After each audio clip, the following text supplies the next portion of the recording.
तीन चीजें प्रत्येक शिव भक्त को धारण करना चाहिए। पहला, गले में रुद्राक्ष।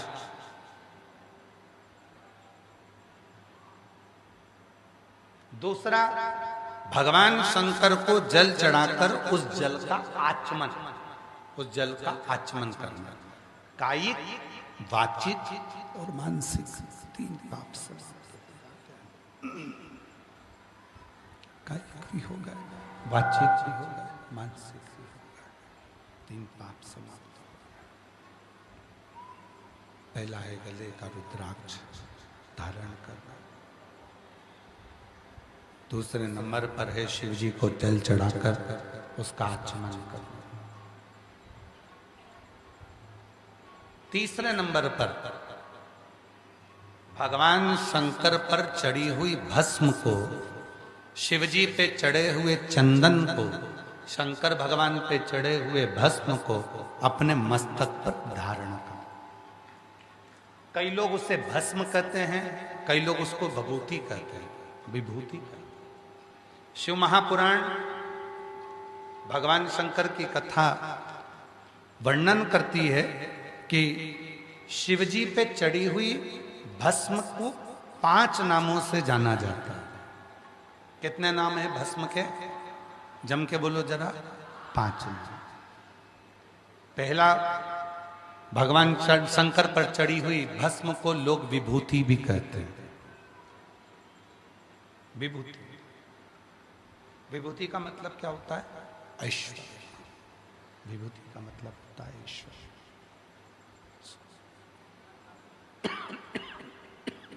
शिव जी पे चढ़ी हुई भस्म को लोग विभूति कहते हैं, ऐश्वर्य उसको कहा जाता है, उसको लोग ऐश्वर्य कहते हैं।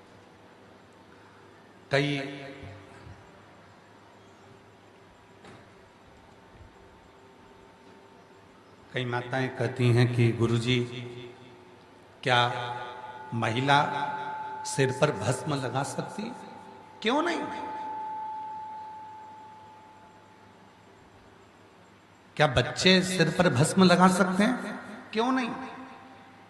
क्या कोई गृहस्थ आश्रम में रहने वाला, घर में रहने वाला कोई गृहस्थी क्या भस्म लगा सकता है? क्यों नहीं?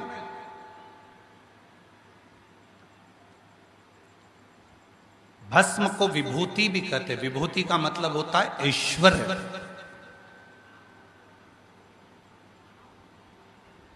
जिसने भगवान शंकर पर चढ़ी हुई विभूति को, भस्म को मस्तक पर थोड़ा सा भी लगाया है, एक न एक दिन वो ऐश्वर्यवान बनकर ही रहता है, उसको ऐश्वर्यता प्राप्त होती है।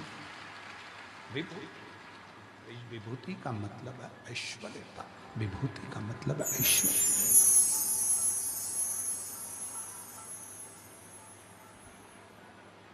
उसको ऐश्वर्य प्राप्त हो जाता है। भस्म के 5 नाम हैं। पहले नंबर पर है विभूति, मतलब ऐश्वर्य देने वाले। दूसरे नंबर पर है भसित। जम के बोलो, क्या नाम है? भसित। भस्म का दूसरा नाम है भसित।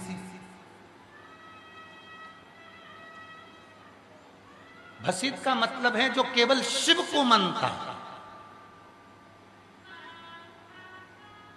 और जो शिव को मानता है, शिव उसकी मानता है।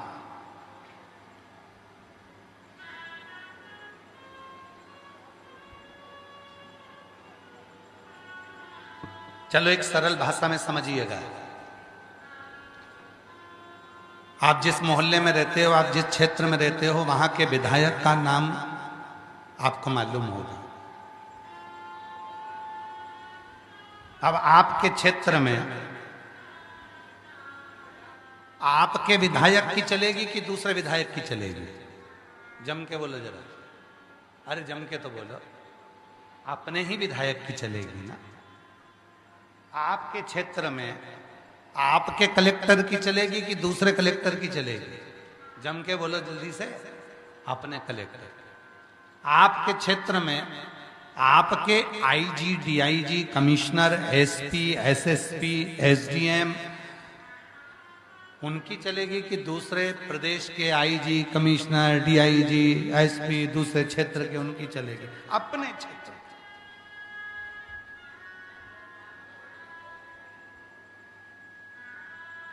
इसलिए भस्म का एक नाम है भसित। भसित का मतलब है कि जिसने मस्तक पर थोड़ी सी भी भस्म लगा ली है, भस्म का एक नाम है भसित, मतलब जिसने थोड़ी सी भी भस्म को धारण कर लिया है, अब उसके ऊपर किसी की नहीं चलेगी, चलेगी तो केवल देव अधिदेव महादेव की चलेगी। भसित किसी दूसरे की नहीं चलती, किसी दूसरे की नहीं चलती, चलेगी तो केवल शिव की चलेगी। भगवान शंकर की, योग हरदानी की, त्रिकालदर्शी की, कैलाशी अविनाशी की ही चलती, फिर वहां किसी दूसरे की नहीं चलती, किसी दूसरे की नहीं चलती। 5 नाम है भस्म के। पहले नंबर पर है विभूति, ऐश्वर्य देने वाली। दूसरे नंबर पर है भसित, मतलब उसने लगा लिया मस्तक पर, उसके ऊपर जिसकी भी चलेगी तो शिव की चलेगी और किसी की नहीं चलेगी। उसके ऊपर ना लोग कहते हैं इसको मंगल लग गया, लोग कहते हैं इसको राहु लग गया, इसको शनि लग गया, इसको केतु लग गया, इसको ये लग गया, इसको कहीं कोई कहता है कि इसको हवा लग गई, कोई ने कह दिया इसको भूत लग गया, कोई ने कह दिया इसको प्रेत लग गया, कोई ने कह दिया इसके ऊपर टोना कर दिया, कोई ने कह दिया इसके ऊपर टोटका कर दिया, किसी ने कह दिया इसके ऊपर बंधन कर दिया। शिव महापुराण की कथा कहती है जिसके मस्तक पर शंकर पर चढ़ी हुई भस्म लग जाती है, भस्म का एक नाम है भसित। और वो भस्म जब भसित के रूप में लग जाती है तो उस पे ना टोना लगता है, ना टोटका लगता है, ना कोई बंधन होता है, ना मंगल लगता है, ना शनि लगता है, ना राहु लगता है, ना केतु लगता है। उस पर केवल एक भस्मधारी भगवान शंकर का आशीर्वाद ही लगता है, इसके सिवा कुछ नहीं लगता। वो भसित है, वो भसित। तो भस्म के नाम 5 हैं। पहले नंबर पर जम के बोलो, जम के आवाज नहीं है, विभूति। जम के बोलो विभूति। दूसरे नंबर पर भसित। तीसरे नंबर पर भस्म। भस्म का मतलब होता है कि शिवजी पे चढ़ी हुई भस्म जैसे हमने अपने मस्तक पर लगाई और हमारी जिंदगी के जितने भी पाप हैं, जितने भी बेकार कर्म हैं, हमारी जिंदगी के जितने भी बेकार कर्म हैं, वो सब भस्म लगाते से ही भस्म हो जाए। वो हमारे पाप, हमारे बेकार कर्म जलकर भस्म हो जाए। वो भस्म तीसरे नंबर,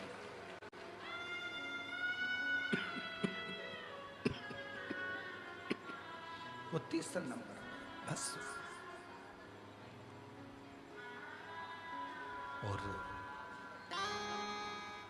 भस्म का चौथा नाम है छार। अब 3 नाम आपको मालूम पड़ गए हैं। सभी लोग बोलेंगे भस्म के 5 नाम में से 3 नाम। पहला, सारे पंडाल में से आवाज आना चाहिए, पहला विभूति, दूसरे नंबर पर भसित और तीसरे नंबर पर भस्म। अब चौथा नाम आ रहा है भस्म का छार। भस्म का चौथा नाम है छार।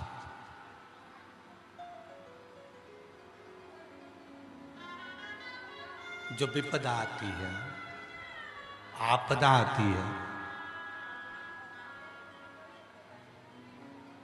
जितनी विपदा, जितनी आपदा हमारे ऊपर आती है, अगर हमने भस्म छार मस्तक पर धारण कर कर रखी है तो हमारी आपदा, हमारी विपदा छार छार हो जाती है, समाप्त हो जाती है। उस भस्म का चौथा नाम छार। भस्म का चौथा नाम छार। आपदा को, विपदा को छार छार कर देना, आपदा को, विपदा को छारित कर देना, छार छार कर।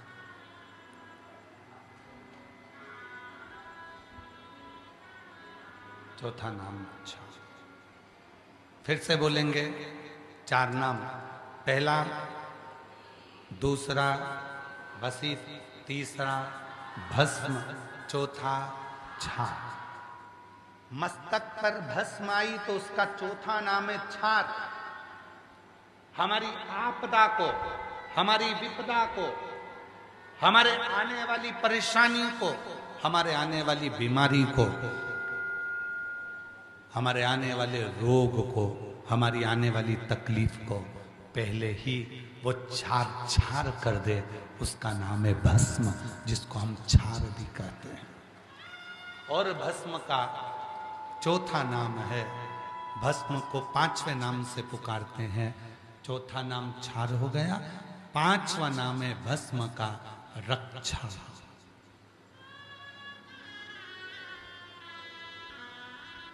भस्म का 5वां नाम है रक्षा।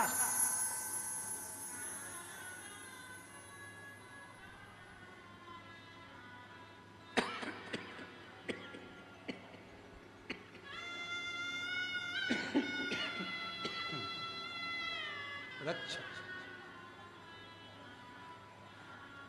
ये भस्म का 5वां नाम है रक्षा।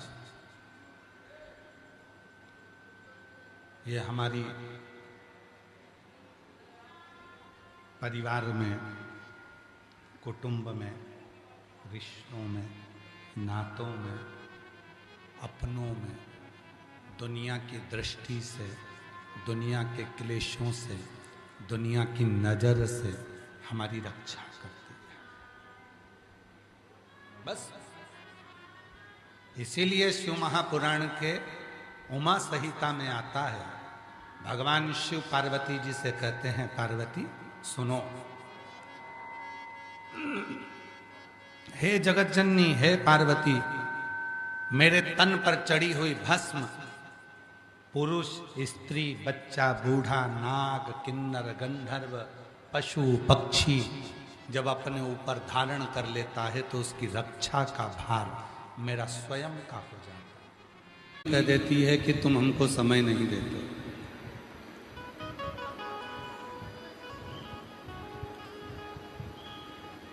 और यदि थोड़ा सा समय पति अपनी पत्नी को दे देता है तो पत्नी प्रसन्न हो जाती है। उसको बहुत सारा समय तुम्हारा नहीं चाहिए, बस थोड़ा सा समय। धर्म पत्नी कहती है कि मुझे दे दीजिए, और वो थोड़ा सा समय तुमने जो दिया उतना मेरे लिए बहुत है।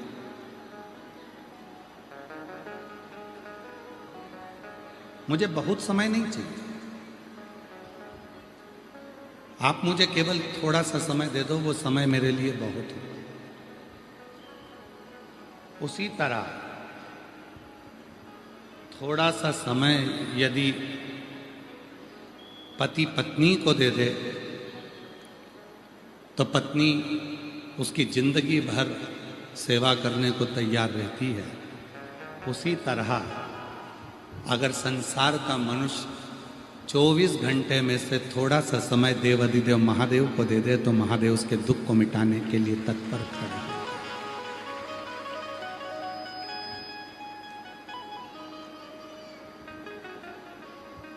बहुत नहीं मांग रहा, मेरा देवाधिदेव महादेव आपसे बहुत सारा नहीं मांग रहा।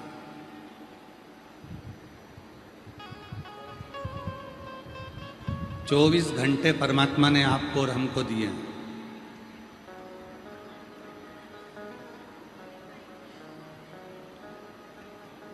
24 घंटे में से अगर आप भगवान को 12 घंटे नहीं दे सकते तो मत दो, 6 घंटे भी मत दो, मत करो 3 घंटा भजन आप।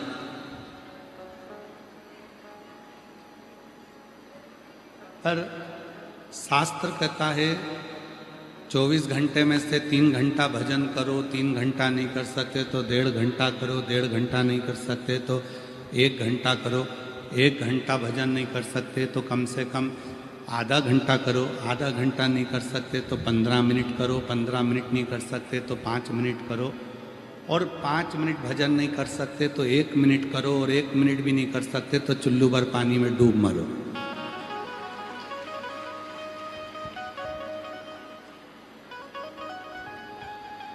उस ईश्वर ने आपको और हमको 24 घंटे दिए, और हम जानते हैं कि कोई भी 24 घंटा भगवान का भजन नहीं कर सकता।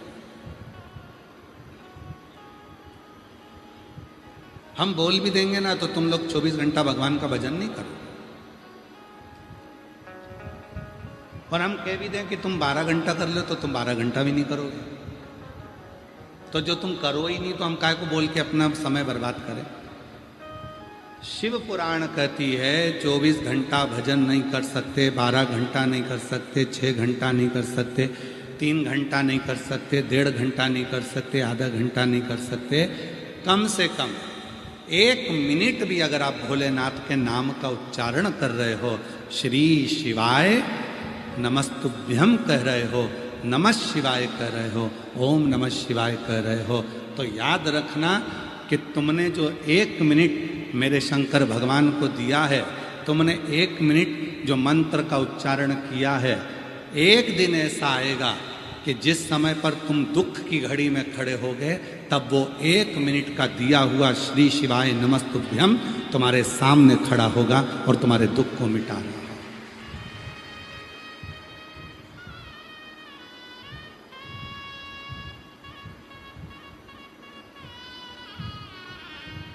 1 मिनट का भजन, 1 मिनट का स्मरण तुम्हारे जीवन को सुखी कर दे, आनंदित कर दे। कितना समय आप परमात्मा को दिए हो?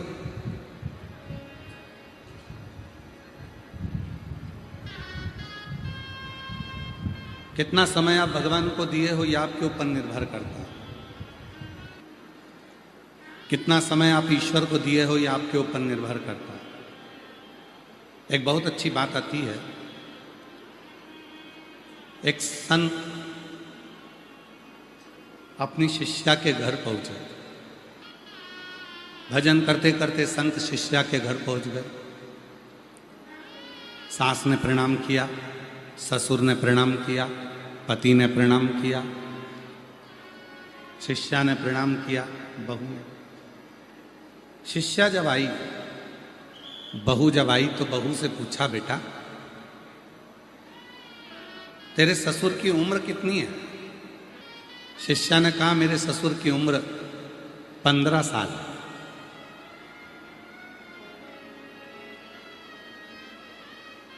सास को गुस्सा आ गया, बताओ इसको 15 साल का ससुर दिख रहा है? पागल हो गई है, अपने गुरुजी के सामने झूठ बोल रही है। फिर पूछा, तेरी सास की उम्र कितनी है? तो कहा 8 साल। सास को और गुस्सा आ गया, बताओ मैं इसको 8 साल की दिख रही? बोलना चाहिए 60 का, बोल रही है 8 का। फिर कहा,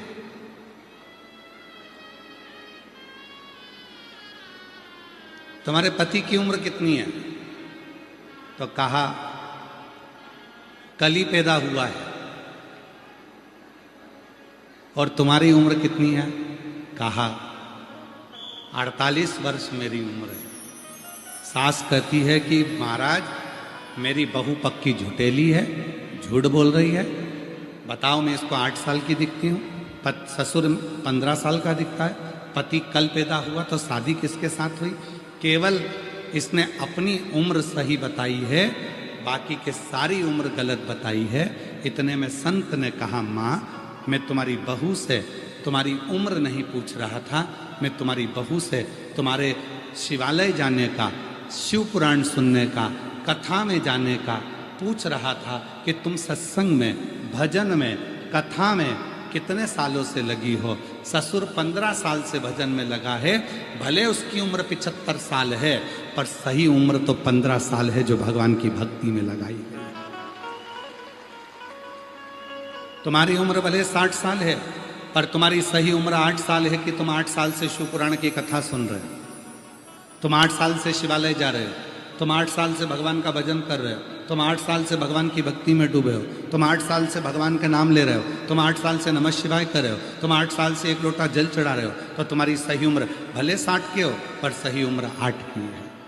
और पति से रोज कहती थी, दूधनाल में कथा चल रही है, चलो कथा सुनने चलो, रोज कहती थी मंदिर चलो, शिवालय चलो, कभी नहीं गए, तीरथ चलो, कभी नहीं गए, बस कल ही कथा में दूधनाल आए हैं, मतलब मेरे पति का जन्म कल ही हुआ है, इतने साल तो व्यर्थ ही हुआ। और मैं 48 वर्ष की, बचपन में भी भजन करती थी, युवानी में भी करी, आज मैं अपने ससुराल में भी भजन कर रही हूं जो मायके में मैंने किया।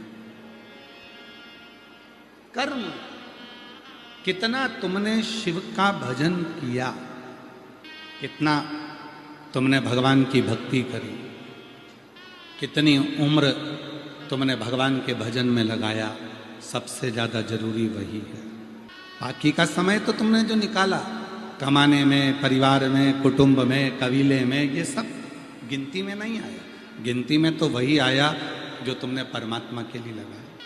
और याद रखना मेरी जीजियों, ए मेरे